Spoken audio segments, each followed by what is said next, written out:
किसी जमाने में ऐसा होता था, जब कोई बीमार होता था तो सबसे पहला काम लोग ये करते थे कि सदका दिया करते थे, डॉक्टर के पास फिर जाया करते थे। आज हम सदके का मिजाज बहुत कम कर चुके हैं। सदका तकदीर को बदल देता है। असल डॉक्टर के पास जाना, इलाज करवाना सुन्नत है, लेकिन ये बात हमेशा ज़हन में रखिएगा कि डॉक्टर के पास दवा है, शफा नहीं है।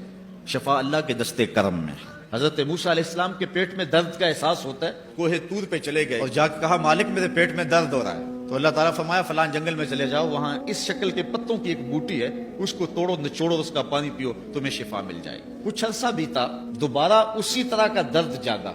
अब नुस्खा तो जहन में था, कोहे तूर पे ना गए, उस जंगल में चले गए और जाके बूटी को तोड़ा, उसके पत्ते निचोड़े, पानी निकाला, पिया, लेकिन दर्द और ज्यादा बढ़ जाता। कहा, मालिक बूटी भी वही, दर्द भी वही। फरमाया, सब कुछ वही है, लेकिन पहले मेरा हुक्म था, अब मेरा हुक्म साथ शामिल नहीं था। शिफा बूटे में नहीं रखी, शिफा तो मेरे हुक्म में रखी हुई।